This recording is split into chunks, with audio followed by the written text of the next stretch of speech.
നമസ്കാരം. മാസപ്പടി കേസിൽ കുരുങ്ങിയ വീണയെ ലേക്കർ ഇന്ത്യ കുരുക്കിലും കുടുക്കിയത് ഭർത്താവും മുൻ മന്ത്രിയുമായ മുഹമ്മദ് റിയാസിന്റെ സത്യവാങ്മൂലം. എക്സാലോജിക് അന്വേഷണവുമായി മുന്നോട്ടു പോയ ഇ.ഡി. ലേക്കർ ഇന്ത്യയിലും അന്വേഷണം കേന്ദ്രീകരിച്ചത് മുഹമ്മദ് റിയാസിന്റെ സത്യവാങ്മൂലത്തിന്റെ വിവരങ്ങൾ അടിസ്ഥാനമാക്കിയാണ്. കമ്പനികളുടെ നിക്ഷേപം സംബന്ധിച്ചുള്ള വിവരങ്ങൾ വെളിപ്പെടുത്തേണ്ട ഭാഗത്താണ് ലേക്കർ ഇന്ത്യയിലെ 10.94 ലക്ഷത്തിന്റെ നിക്ഷേപത്തെക്കുറിച്ച് വ്യക്തമാക്കിയിരിക്കുന്നത്. ഇതോടെയാണ് അന്വേഷണം ലേക്കർ ഇന്ത്യയിലേക്കും കേന്ദ്രീകരിച്ചത്. കോഴിക്കോട് 2023 ആരംഭിച്ച ലേക്കർ ഇന്ത്യ വെറും കടലാസ് കമ്പനിയാണെന്ന് ഇ.ഡിക്ക് ആദ്യമേ ബോധ്യമായിരുന്നു. വീണയുടെ കമ്പനി തന്നെയാണ് ലേക്കർ ഇന്ത്യയും. എന്നാൽ ഈ വിവരം ആദ്യം വെളിയിൽ വന്നിരുന്നില്ല. വിവരങ്ങൾ ലഭിച്ചതോടെ ഇ.ഡി അന്വേഷണവും മുറകി. ലേക്കർ ഇന്ത്യയുമായി ബന്ധപ്പെട്ടാണ് കഴിഞ്ഞ ദിവസം കോഴിക്കോട് ഇ.ഡി റെയ്ഡ് നടന്നത്.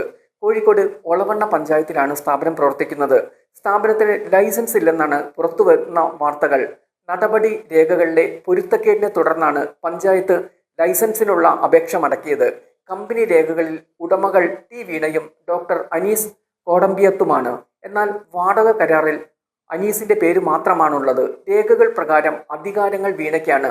സ്ഥാപനത്തിനു വേണ്ടി ബാങ്ക് അക്കൗണ്ടുകൾ കൈകാര്യം ചെയ്യാനും റിട്ടേൺ ഫയൽ ചെയ്യാനും സർക്കാർ വകുപ്പുകളിലെ രേഖകളിലും കരാറുകളിലും ഒപ്പിടാനും അടക്കമുള്ള അധികാരങ്ങളെല്ലാം വീണയ്ക്കാണ്. സ്ഥാപനത്തിന്റെ വിലാസം രേഖപ്പെടുത്തിയ സ്ഥലത്ത് ഓഫീസ് തുറന്ന് പ്രവർത്തിക്കുന്നുമില്ല. ഇത്തരത്തിലൊരു സ്ഥാപനം ഈ കെട്ടിടത്തിൽ പ്രവർത്തിക്കുന്നതായി ആർക്കും അറിവുമില്ല.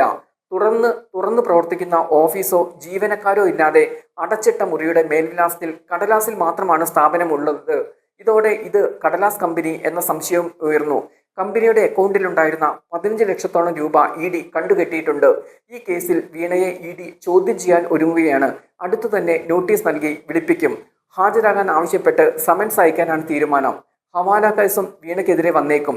85 ലക്ഷത്തോളം രൂപ അക്കൗണ്ട് വഴിയല്ലാതെ ഹവാലയായാണ് വീണ അയച്ചതെന്നാണ് ഇ.ഡി കണ്ടെത്തൽ. അതുകൊണ്ട് തന്നെയാണ് അടുത്ത കേസിനുള്ള സാധ്യതയും തെളിയുന്നത്.